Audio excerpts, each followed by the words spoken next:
Et vous, ça roule? Et vous, ça roule est l'émission dédiée au handicap.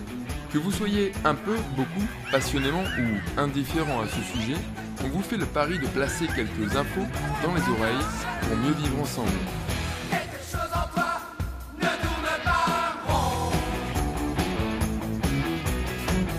Un je ne sais quoi qui me laisse tomber. Quelque chose en toi ne tourne pas rond. Mais autour de moi, tout tourne si rond. Et ça,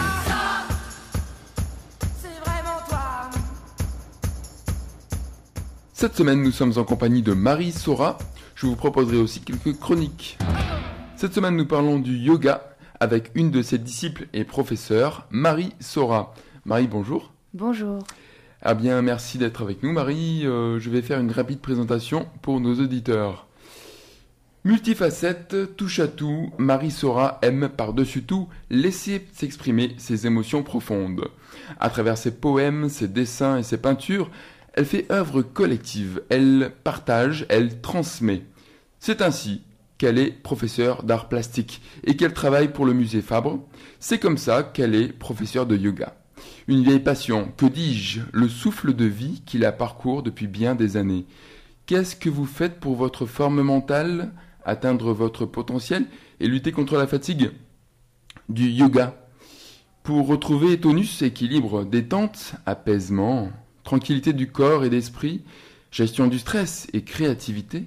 Du yoga, je vous dis. Alors, chers auditeurs, est-ce vraiment si efficace le yoga? Alors Marie, aujourd'hui, on va parler du yoga plus profondément, plus sérieusement, avec la vie d'aujourd'hui, qui est une vie moderne, d'agitation, de stress, de précipitation, qui est en contraste avec le yoga qui va nous apporter bien autre chose. Alors, le yoga peut-il nous ramener à ce que nous sommes? Peut-il nous ramener à une simplicité d'être humain, de douceur, de vivre? Alors, je suis en train là de voir aussi ce qu'on est en train de faire tous les deux, de parler devant un micro. Et je me dis qu'on est aussi dans le yoga là. C'est-à-dire que on peut avoir un discours sur les choses et puis on peut les vivre, les choses. On peut aussi mettre de côté tout ce qui est de la vie quotidienne, tout ce qui est du bruit, de l'agitation, de la précipitation. Et quand on ferme la salle de yoga, il peut y avoir du bruit qui entre, mais on est à l'intérieur de soi. On a pris du temps pour nous. On a pris du temps pour nous. Et ce temps-là qu'on se donne à l'émission, c'est aussi du temps pour nous. Et j'espère que les auditeurs vont pouvoir le percevoir. C'est possible de l'atteindre à tout moment, parce que on le porte chacun en nous. Et notre nature humaine, elle est parfois excessive. On part un peu dans tous les sens, on s'énerve, on s'excite. Est-ce qu'on peut soigner le corps? Est-ce qu'on peut se retrouver dans un bien-être en éduquant ses muscles ou les éléments du corps humain? Ah, il y a deux choses que vous dites là. Est-ce qu'on peut se calmer et arrêter cette agitation qui est une agitation mentale? Et est-ce qu'on peut éduquer le corps? La résidence du mental, c'est bien dans le corps. Mais le mental, il est comparé dans la tradition indienne à un chien fou qui est sans sa laisse et qui court dans tous les sens. Et donc le travail du corps, le travail d'éducation corporelle, du yoga, c'est un travail un petit peu pour tenir en laisse ce chien fou, ou en tout cas le canaliser, et qu'il devienne à notre service, et pas au service de notre souffrance et de notre fatigue. Est-ce qu'une séance de yoga, c'est aussi une séance d'activité physique vraiment? Est-ce qu'on peut se faire mal ou est-ce qu'on se fait vraiment violence par des mouvements? Est-ce qu'on va transpirer? Est-ce que c'est réellement physique? Ah, encore une fois, deux choses importantes dans ce que vous dites. Le rapport à la souffrance. Dans le yoga que je pratique, il y a absolument bannissement de la souffrance. C'est-à-dire que quand la souffrance surgit, il faut s'arrêter. Parce que c'est une négociation entre soi-même, sa propre volonté et le corps, ce qu'il accepte. Donc dès qu'il y a souffrance, il y a rejet de la part du corps. Et si on va dans la force, on n'obtiendra rien de son corps. Est-ce qu'il y a sueur? Est-ce qu'il y a effort physique? Oui. Dans l'école dans laquelle j'ai appris, et dans les écoles dans lesquelles j'ai appris en Inde, il y a même des concours de performance physique et d'acrobatie. Le yoga est un des ancêtres du kung-fu. Donc on est vraiment dans la maîtrise physique, mentale et énergétique qui va très très loin. L'école des moines Shaolin est une des écoles qui est un dérivé du yoga. Donc ce n'est pas celui que j'enseigne. Alors, je voulais te dire une chose sur un point de vue de l'OMS. L'OMS, c'est l'Organisation mondiale de la santé, qui dit que le yoga, c'est un bien-être physique, mental et social. Donc, c'est quand même quelque chose d'important à souligner.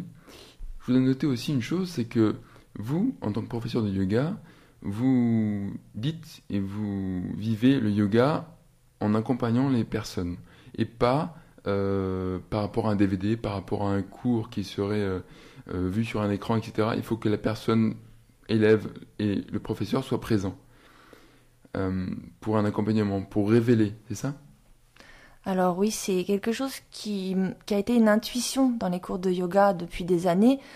Le yoga est une pratique et une tradition orale, donc c'est pas pour rien. C'est qu'il y a une très grande importance au fait qu'il y ait la coprésence de l'élève et du professeur. Et ça m'a été en fait révélé par la pratique du conte. J'ai appris à compter. Et dans la pratique du conte, on se positionne face au public comme un peu un médiateur entre une histoire qui viendrait d'on ne sait où, qui voyagerait par notre corps et qui serait donnée au spectateur. Cette histoire, en fait, la trame, on la connaît, mais les détails, l'animation, la visualisation se fait pour chaque conte à chaque fois.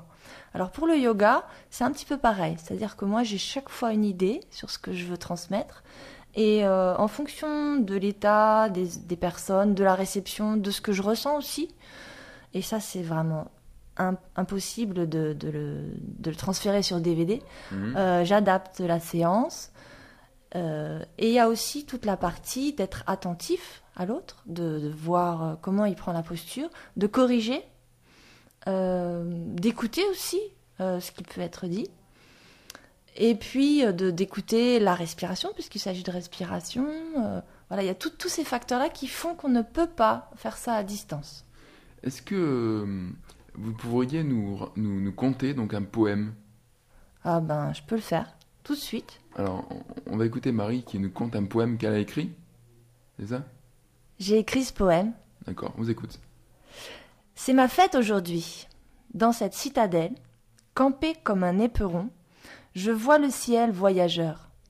L'espace et l'air léger, citadelle du cœur. Brasse le vent folâtre, couche les blés à point, les rivages rougeoyants éclairent de leur lumière. Le foyer intérieur de l'âtre de chacun, rencontre inattendue d'une foule de gens volages. Danse sur la berge du chemin escarpé. Le vagabond évolue dans ce décor de rêve, n'a qu'un seul vœu à l'âme, garder sa liberté. Culbuter les entraves, leur montrer qui il est. Rire, jouer, courir, ne se soucier de rien. Un doux mouvement au cœur, un glissement dans la conscience, calme et dévolu, d'une pause sur l'herbe faite. Bien en haut, bien plus loin, encadrant de bien loin l'espace de ce terrain, le fort attise et flambe, la vie de tous. Il suffit qu'il existe et que la vie circule pour permettre la caresse et la morsure du froid. Le froid est là, réel, mais n'arrêtera pas ni la fête ni la liberté du poète qui choisit, pour toute feuille, tout papier, toute sa vie, tout son être, pour exprimer son jus. Les citadelles, les forts, les gens joyeux ou pas, la vie peut bien s'organiser comme ceci, comme cela. Rien n'arrêtera jamais ce vagabond d'aller, de fouler, d'errer. Errance, toi, ma fille, ne souffrira jamais de la langue de la flamme. Elle peut bien te lécher. Tu ne te brûleras pas. Tu en seras hardi, comme auprès d'une femme. Merci Marie. Alors là, moi je ressentais ça en pensant à ma respiration et je pense j'espère que les auditeurs auront apprécié. Et donc merci pour ça. Et donc on revient à l'art sacré du yoga, qui est un art ancestral qui est très ancien. Et donc on va continuer demain à y réfléchir. Marie, merci. Nous arrivons au terme de cette entrevue pour aujourd'hui. Pour toute question, alors on peut joindre Marie Sora dans son atelier. Donc c'est donc séance de yoga, atelier et réalisation créative. Ça s'appelle l'Imprimerie. C'est un lieu de bien-être et c'est au 22 rue Général Lafont dans le quartier de la Gare. On peut la joindre sur internet au www.mariesora.fr ou bien sur le 06 81 96 35 49. On vous retrouve demain. Merci à Tom et à la technique ainsi qu'à toute l'équipe de Radio Clapas 93.5. Quant à nous, chers auditeurs, on passe à la suite après une pause, sans pub et en musique.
Après cette petite pause musicale, la chronique culturelle. Les élèves handicapés et le bac. C'est officiel, signé en février dernier par Luc Châtel, ministre de l'Éducation, un nouveau décret entérine la dispense et l'adaptation des épreuves de langue vivante pour les candidats au baccalauréat général et technologique qui présentent une déficience auditive, du langage oral, de la parole ou de l'automatisation du langage écrit et visuel. Publié au journal officiel le 17 février 2012, il entrera en vigueur à compter de la session 2013. Les élèves concernés peuvent être dispensés par décision du recteur d'académie à leur demande et sur proposition du médecin désigné par la Commission des droits et de l'autonomie des personnes handicapées, soit à une dispense de la partie orale de l'épreuve obligatoire de langue vivante 1, soit à une dispense de la partie écrite de cette épreuve obligatoire de langue vivante 1. Ces adaptations sont aussi applicables à l'épreuve obligatoire de langue vivante 2, que ce soit en partie, donc, épreuve orale ou écrite, ou en totalité. Voilà une information de Emmanuel Dalseco du site www.handicap.fr. C'était Et vous, ça roule ? Une émission proposée par Grégory Dunem. Retrouvez-nous en rediffusion à 13h30 du lundi au vendredi sur Radio Clapas 93.5 ou sur www.radioclapas.fr. À demain.